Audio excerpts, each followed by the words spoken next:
Mrs. Davidson, why study rocks? And I tell them because rocks have a lot to teach you about your world. And I'm not just talking about the planet, although rocks will teach you a lot about the planet. But what I mean is that rocks have a lot to teach you about your world because rocks are a lot like people. Think about it. Rocks are made of all different sorts of elements and minerals, just like people. And what makes people unique? What makes rocks unique? Yes, very good. Geography, where they first formed. Just like growing up here on the reservation is different than growing up in, say, Hawaii or Norway. It gives you a different foundation. And chemical reactions. Now, rocks are formed by all sorts of chemical reactions, just like people. And people are full of hormones. Yeah, not just those type of hormones. But what I mean is that what they have in common the most is that rocks and people are formed by what happens to them, inside and out. Now, all rocks start off as igneous rocks, fire rocks, which are formed by processes of melting and cooling. I think that lava flowing out of a volcano is the best example. Here, would you pass this out for me? Thank you. Now, humans are formed by our own processes of getting all hot and bothered. As we grow up, what gets us all fired up may lead us to make a big change in our lives, to move somewhere new, start a new job, get married. But after the heat is cooled, what we do in that new place or job or relationship is what we settle into. It becomes a part of what we claim as our own bedrock or foundation. And at any time in our lives, even an old gal like me can get all hot and bothered about something. If that heat is great enough, and if we have the courage to follow it, it changes our lives. And then, just like people, rocks can change. Now, other rocks are formed by processes of weathering and erosion, so they form in layers of sediment, just like some people get worn down. Pass this out for me? Thank you. Now, my mama, as strong as she was, and trust me, she was one strong-willed lady, she just couldn't break free from her family. She settled for taking care of her sick grandmother, settled for moving all of her creation with my daddy, and settled for a waitressing job, which is great for some people, but she hated it. But she stayed anyway, because it gave us security. She was always settling, just like a sedimentary rock. Now, other people let the pressure build up so much until they just can't stand it, and a shift happens. Now, this is like metamorphic rock, which are formed by processes of chemical heat and pressure.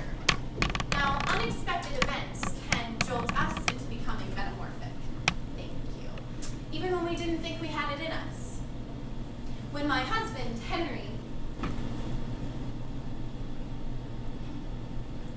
when my best friend, Carl, was laid off from the job that he had held at the bank for 14 years, he found that his passion for drawing helped him melt and flow into two new careers, drafting and writing cartoons. Now, I like to say that his passion melted away the trauma of the metamorphic shift, and he flowed into a new igneous phase.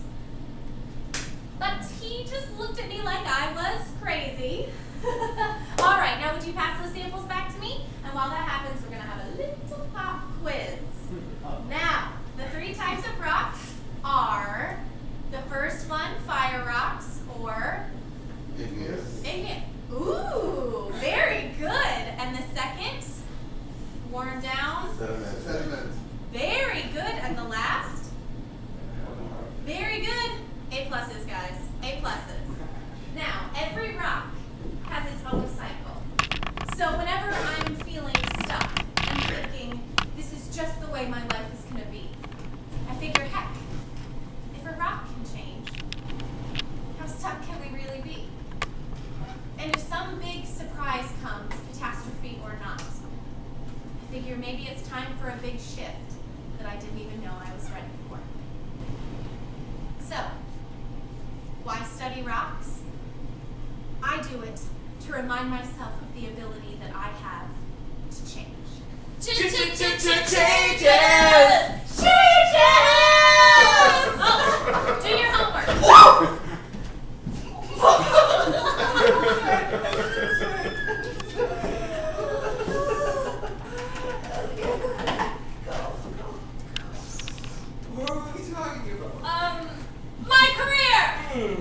It peaked at 7. Starla for a star. Burned out at 7. At least as far as my mother was concerned when I lost in the semi-final round of Star Search to a 6-year-old boy in a cowboy hat, singing "Looking for Love in All the Wrong Places." And boy did he get that right.